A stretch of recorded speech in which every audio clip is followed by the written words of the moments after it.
ప్రభుత్వ పాఠశాలల్లో చదివేటువంటి విద్యార్థులు అన్ని రంగాల్లో రాణించాలని కోరిన బిర్లా ఐలయ్య ప్రభుత్వ పాఠశాలలకు దాతలు సైతం సహకారాలు అందించాలని కోరారు. ప్రభుత్వ పాఠశాలలను అభివృద్ధి చేసేందుకు దాతలు ముందుకు రావాలని ప్రభుత్వ విప్ ఆలేరు శాసనసభ సభ్యులు బిర్లా ఐలయ్య పిలుపునిచ్చారు. యాదాద్రి భువనగిరి జిల్లా ఆలేరు పట్టణ కేంద్రంలోని జిల్లా పరిషత్ బాలుర ఉన్నత పాఠశాలలో టీపీసీసీ కార్యదర్శి జనగాం ఉపేందర్ రెడ్డి 1,50,000 రూపాయల సొంత డబ్బులతో ఏర్పాటు చేసిన వేదిక రేకుల షెడ్డు ప్రారంభ కార్యక్రమానికి ముఖ్య అతిథిగా హాజరై ప్రారంభించారు. అనంతరం విద్యార్థులను ఉద్దేశించి మాట్లాడుతూ ప్రభుత్వ పాఠశాలలో విద్యను అభ్యసించిన అనేక మంది ఉన్నత స్థానాలలో ఉన్నారని తెలిపారు. పాఠశాలల అభివృద్ధి కోసం రాష్ట్ర ప్రభుత్వం ఇప్పటికే ప్రత్యేక కార్యాచరణ రూపొందించి ముందుకు సాగుతున్నట్లు తెలిపారు. నియోజకవర్గంలో గల అన్ని పాఠశాలల్లో మౌలిక వసతులు కల్పించేందుకు దాతలు ముందుకు రావాలని పిలుపునిచ్చారు. ముందుగా ఆయనకు ఎన్సీసీ విద్యార్థులు గౌరవ వందనం తెలిపి ఘన స్వాగతం పలికారు. గౌరవ ప్రిన్సిపల్ గారు, వైస్ ప్రిన్సిపల్ ఉపయోగపడుతుందనేది ముఖ్యం. ఇలా వాళ్ళ నాన్నగారి పేరు, వాళ్ళ అమ్మగారి పేరు, ముఖ్యంగా నేను చదువుకున్న బడి ఇక్కడనే విద్యాబుద్ధులు నేర్చుకొని ఈ స్థాయికి వచ్చినని చెప్పి ఈ కింది స్థాయిని మర్చిపోకుండా ఈ స్థాయికి వచ్చిన నేను ఈ చూళ్ళలో చదవడం వల్లనే ఈ ప్రధాన ఉపాధ్యాయులు గారు, ఉపాధ్యాయులు వాళ్ళు విద్యాబుద్ధుల వంతలనే ఈ స్థాయికి వచ్చినని చెప్పి అది మర్చిపోయినటువంటి గొప్ప వ్యక్తి దాన కర్ణుడు మా అన్న ఉపేంద్రన్న గారికి ప్రత్యేకంగా ధన్యవాదాలు తెలియజేస్తున్నాను. ఎందుకంటే 100కి ఒక్కరు ఉంటారు ఇట్లాంటి వాళ్ళు చదువుకున్న స్కూళ్ళను మర్చిపోతారు. ఇలా ఐఏఎస్ఓ, ఐపీఎస్ఓ లేకపోతే ఎమ్మెల్యేనో లేకపోతే ఇంకేదో ఒక సర్పంచ్ అయితేనే ఆ స్థాయిని మర్చిపోయేటోళ్ళు ఇలా ఇంత పెద్ద స్థాయికి వచ్చినా నేను చదువుకునే బడి నేను నాకు విద్యాబుద్ధులు నేర్పినటువంటి ఉపాధ్యాయులను మర్చిపోయినటువంటి వాళ్ళు ఎప్పుడైనా కూడా చరిత్రలో నిలిచిపోతారు. కాబట్టి అలాంటి జ్ఞాపికలు కూడా నేనే కాదు నా లెక్క మా విద్యార్థులు అన్ని వసతులతోటి చదువుకోవాలనే ఉద్దేశంతో ఇలా ప్రభుత్వం కొంచెం అరాకొర ఇక్కడ నిధులు కేటాయించి కొన్ని లోపాలున్నా వాటిని పూర్తి చేసుకుంటూ తన వంతు బాధ్యతగా ఉపేంద్రన్న ఇక్కడనే ఈ గ్రామమే కాదు నేను చూస్తున్నా చాలా గ్రామాల్లో చాలా కార్యక్రమాలు చేస్తున్నారు. కాబట్టి ఆయనకు కూడా భగవంతుడు ఇంకా కూడా ఆయురారోగ్యాలు ఇచ్చి ఆస్తులు మస్తు ఉన్నాయి, బొచ్చడు సంపాదించాడు, 1000 కోట్లు ఉన్నాయి ఆస్తులు. కానీ ఉన్న వాళ్ళంతా ఖర్చు పెట్టారు. కానీ మా అన్నగారికి అప్పటి నుంచి అదే అలవాటు ఉంది. కాబట్టి ఆయనకి ఇప్పుడు దేవుడు ఇవ్వాల్సింది ఆయురారోగ్యాలు, మా ప్రభుత్వం ఇవ్వాల్సింది ఒక మంచి పొజిషన్ ఇవ్వాలన్నకు ఇంకా ఎక్కువ ఖర్చు చేస్తాడు. అందుకే ఆ స్వామివారిని వేడుకున్నాం. మీ అందరు కూడా అన్నకు మంచి పొజిషన్ రావాలని కోరుకుంటూ యంగ్ డైనమిక్ ఎంపీపీ గారు, అశోక్ గారు, అదేవిధంగా స్కూళ్ళల్లో మీ మధ్యలో నిజంగా మీ విన్యాసాలు, మా స్కౌట్ చేసే వాళ్ళ విన్యాసాలు చాలా చక్కగా నేను చదువుకునే రోజుల్లో గుర్తొస్తున్నాయి. నాకు ఒకటి చెప్పాలనిపిస్తుంది, ఈ వయసులో నాకు లాగ్ కూడా తగ్గలేదు సార్. నిజంగా సైదాపూర్ నుంచి మాసేపేట దాకా నడిచిపోయేది 10th దాకా. 10th నుంచి ఇంటర్కి ఇక్కడ కాలేజీకి సైకిల్ మీద నడిచి వచ్చేది. డిగ్రీ కాలేజ్ కూడా అన్ని ప్రైవేట్ పోలే, నేను గవర్నమెంట్ స్కూల్లో పోయినా. ఓసారి అనిపిస్తుంది గవర్నమెంట్ స్కూల్లో చదివితే ఇంత ఈ స్థాయికి వచ్చిందని అనిపిస్తుంది. ఇక ఎవరు చూడు ప్రైవేట్ స్కూల్ అంటారు, కానీ ప్రైవేట్ స్కూల్లో ఇంత ఎడ్యుకేషన్ చేసి వచ్చిన ఉపాధ్యాయులు ఉంటారు. కాబట్టి ఇంకా కూడా ఈ ప్రభుత్వాలు ఎక్కువ కూడా గవర్నమెంట్ స్కూళ్ళల్లో అన్ని వసతులు కల్పించి ఇప్పుడు కూడా మెగా డిఎస్ఏసి మళ్ళీ కూడా ఏదైతే షార్టేజ్ ఉన్నటువంటి ఉపాధ్యాయులను కూడా భర్తీ చేయడానికి ప్రభుత్వం చాలా కృషి చేస్తుంది. మీరందరూ కూడా మంచి చదువుకొని ఈ ప్రాంతానికి పేరు తేవాలి.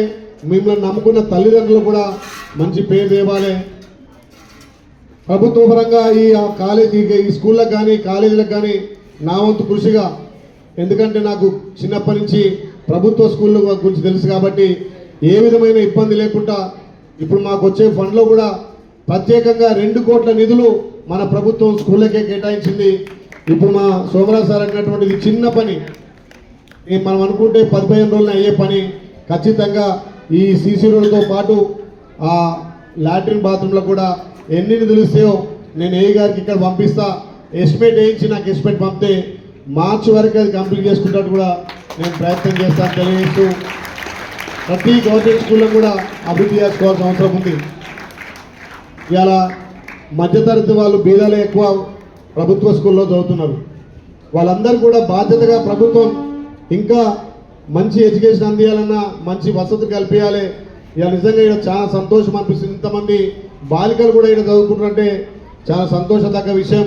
మీకు ఏ ఇబ్బంది ఉన్నా నేను ఎమ్మెల్యే కాదు, మీ అందరికీ అన్న లెక్కనో లేకపోతే మీ బంధువు లెక్కన అనుకొని ఏమున్నా మా దృష్టి తీసుకురండి. ఇక్కడ కూడా ఇంత మంచి ఒక దేవాలయంగా తీర్చిదిద్దేటువంటి ఈ స్కూల్ను ప్రధాన ఉపాధ్యాయులు గారిని కానీ ఇక్కడ ఉన్నటువంటి ఉపాధ్యాయులు ప్రత్యేకంగా ధన్యవాదాలు తెలియజేస్తున్నా. స్కూళ్ళ విషయంలో మీరు ఎప్పుడు ఏదున్నా ముమ్మాట పడకుండా, ప్రభుత్వ నిధులు తక్కువైనా ఇలాంటి దాతల ద్వారా అవసరమైతే నేను నా సొంత జేబు నుంచి కూడా ఇవ్వడానికి కూడా ఖచ్చితంగా సిద్ధపడ్డా. కాబట్టి ఈ 3 నెలలు నా జీతం భర్తీ అయిపోయింది. ఎందుకంటే ఆల్రెడీ 1 నెల స్కూల్ పిల్లలకే పాట అవికి ఇచ్చిన, ఇంకో 2 నెలలు మొన్న కాచారంలో గేమ్స్కి ఇచ్చిన, మొన్న ఆటో కార్మికుడు 1 నెల జీతం అయిపోయింది. నెక్స్ట్ వచ్చే నెల నా శాలరీ కూడా ఈ పాఠశాలలో ఇంకేమైనా వసతులు కావాలంటే కూడా 1 నెల శాలరీ వీడికి ఇస్తా అని చెప్పి మీకు మాట ఇస్తున్నా. నాకు 3 లక్షల చిల్లు వస్తాయి. ఆ 3 లక్షలు కూడా మీ స్కూల్కే ఇస్తాను. 1 నెల మాత్రం మాట ఇస్తూ మా సోమరాజు సార్ నిజంగా చాలా అనిపిస్తుంది. ఇంకా కూడా పిల్లల కోసం ఎడ్యుకేషన్ కోసం తప్పిస్తుందంటే ఆయన నిజంగా ఆ భగవంతుని ఆశీస్సులు ఉన్నాయి. కాబట్టి ఈ ఆలయానికి సంబంధించి, ఈ స్కూల్కి సంబంధించి కానీ ఇక్కడ ఉన్నటువంటి జూనియర్ కాలేజ్ సంబంధించినటువంటి ఏ విషయాలున్నా నా దృష్టికి తీసుకురండి. తప్పకుండా ప్రభుత్వం కూడా ఈ మధ్యలోనే 10 కోట్ల రూపాయలు మన ఆలయ నిజానికి ఇచ్చింది. కాబట్టి ప్రభుత్వం 2 కోట్లే ఖర్చు పెట్టి మన స్కూళ్లకు అవసరం ఉంటే అదనంగా ఇంకా 1 కోటి రూపాయలతోటి అన్ని స్కూళ్ళను కూడా డెవలప్ చేస్తామని తెలియజేస్తూ, ఇంకా కూడా మినరల్ ఫండ్ కూడా స్కూళ్ళకి కేటాయించే అవసరం ఉంది. ఏమైనా రూమ్స్ కానీ లాట్రిన్ బాత్రూమ్ విషయంలో కూడా ఎక్కువ మౌలిక సదుపాయాలు చేద్దాం. కాబట్టి నేను చిన్నప్పటి నుంచి మధ్యతరగతి పేద కుటుంబం నుంచి గవర్నమెంట్ స్కూల్లో చదువుకొని వచ్చిన కాబట్టి నాకు చెప్పినటువంటి మా గురువులకు ప్రాధాన్యత ఉందని తెలియజేస్తూ, ఇంకా 10 మందికి విద్యాబుద్ధులు చెప్పడంలో మా గురువులు ఇంకా కూడా నాకు కల్పించిన అవకాశం. కాబట్టి విద్య పరంగా కానీ వసతుల పరంగా ఎప్పటికప్పుడు నేను స్కూళ్ళకు ప్రిపేరెన్స్ ఇస్తానని చెప్పి నాకు ఇక్కడ ఈ అవకాశం ఇచ్చినటువంటి నిజంగా నేను రాననుకున్నా. ఇప్పటికీ 13 ప్రోగ్రాంలు అయిపోయినాయి, ఇంకా 5 ప్రోగ్రాంలు ఉన్నాయి. ఆడు వస్తాను మాట ఇచ్చిన మీరు అందరూ నిలబడకపోతే ఆడికి పోయటం నీకు విద్యా పరంగా, శారీరక దార్ఢ్య పరంగా మీరు చేసే కరాటే విన్యాసాలు కూడా చాలా గొప్ప విషయాలు. మీకు కూడా మీ కరాటే విషయంలో కూడా ఏమైనా మెటీరియల్ కావాలన్నా మనం సంప్రదించవచ్చు, నాకు ఫోన్ చేయొచ్చు.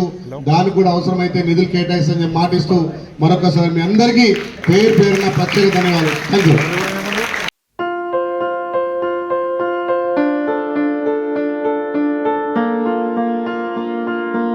ప్రతి ఒక్కరికి అందుబాటు ధరలో అత్యాధునిక హంగులతో సర్వాంగ సుందరంగా ఆర్ఆర్ గార్డెన్ ఫంక్షన్ హాల్. మీ ఇంట జరిగే వివాహాలకు, పుట్టినరోజు వేడుకలకు, రాజకీయ పార్టీ కార్యక్రమాలకు, కార్పొరేట్ కాన్ఫరెన్సులకు, విందు వినోదాలకు అద్భుతమైన ప్రదేశం ఆర్ఆర్ గార్డెన్ ఫంక్షన్ హాల్. ఆహ్లాదకరమైన వాతావరణంలో విశాలమైన వివాహ వేదిక, సువిశాల పార్కింగ్ సౌకర్యంతో అందుబాటు ధరలో ఆర్ఆర్ గార్డెన్ ఫంక్షన్ హాల్. మీ ఇంట జరిగే ఏ శుభ కార్యానికైనా అతి తక్కువ ఖర్చుతో గ్రాండ్ గా సెలబ్రేట్ చేసుకునేందుకు అనువైన ప్రదేశం ఆర్ఆర్ గార్డెన్ ఫంక్షన్ హాల్. మా address Aleru to Kolanupaka road, Yadadri Bhuvanagiri జిల్లా. బుకింగ్ కొరకు సంప్రదించాల్సిన ఫోన్ నెంబర్ 8555993450 మరియు 8125847432.